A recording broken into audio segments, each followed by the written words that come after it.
Are you a new manager or a leader who wants to put together a tight collaborative team for your organization? I'm Lynn Tomlinson, professional certified coach.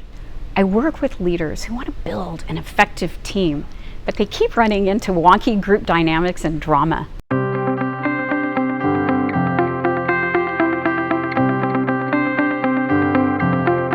I'm here in Prague with our inviteCHANGE team at the International Coach Federation Converge Conference. And right now I'm going to share with you 5 key principles to get your team flying in the same direction. Key principle number 1, clarify group agreements.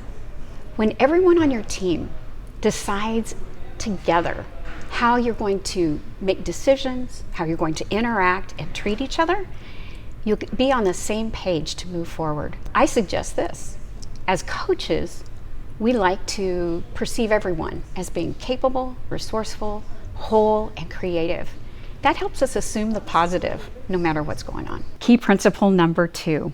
I'm going to start this one with a question. How are you going to treat those people who directly report to you? And here's the real principle. It's an easy one. There are universal needs that we all have. The first one is we all need to belong. We need a connection with the other people on the team. So think about that one as you think about empowerment. What's that mean? That means each person on your team is the leader of their own work. They have that empowerment to go forward as a part of the team. And speaking of being a part of the team, each one of those people needs to know they're adding value, that they make their unique contribution to what your team is doing. Key principle number 3, feedback. I've been reading this book by Tamara Chandler, Feedback and Other Dirty Words. In it, she breaks this down into 3 roles. The first role is as a seeker. So when you ask for feedback from your supervisor, it's a way of managing up, letting them know that you're interested in doing the best for the team. For the next role, I used to think of this as giving feedback. And then I have these memories of my boss saying, "Hey Lynn, can I give you some feedback?" And it was never a good, positive thing. So I like what she calls it, extending feedback. And you know what? It doesn't have to happen just between a supervisor and their direct report. It can happen among anyone in the team. The third role is receiving feedback. Someone is giving you an idea that they think you want or need. Sometimes that's not true, but you get to make that decision. Your goal is to bring your best self to that situation. If you start shaking, your brain freezes, that whole amygdala attack thing, take a few deep breaths and remember, you get to decide what to do with it. Key principle number 4, psychological safety. That's the ability to show up as your authentic self in the team, which includes the ability to fail in a task or a project without negative repercussions. There's 3 words that come together and really bring this to light. When I give presentations with people, I often do this brainstorming thing. What's the best relationship you've had in your life? And then we talk about the characteristics of those relationships. There's 3 things that always show up. One is trust, another is clear communication, so unpacking what the person really means by the words they use. And the final one is respect. So here's how I think of it. You add trust to communication, and respect is the result.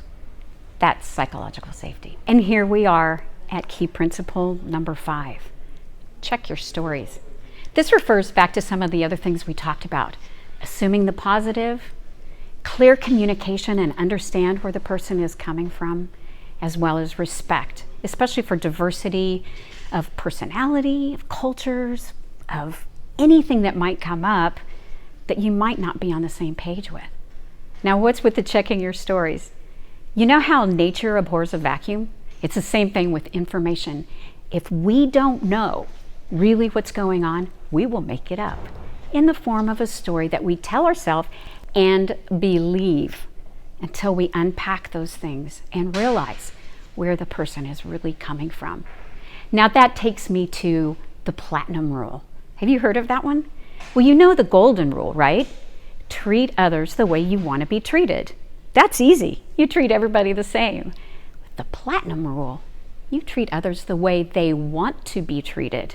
It's a little tougher because it goes back to those universal needs, but you might have to go a step further and find out what that person who you report to or that person that reports to you, what do they need? What do they need in general, and what do they need from you? As we wrap up this key principle of feedback, I also want to offer another idea. Feed forward. So when you feed back, it's all focused on what's been in the past. Think about adding information for how to move forward. Maybe tweak things a little bit for a different behavior, habit, mindset. When you feed forward, it feeds you into the possibilities of the future. There's other videos that you can check into to dive deeper. They're done by my teammate Janet Harvey. One's on the psychological safety and the other one on clarifying group agreements. So head over there next and keep up the learning.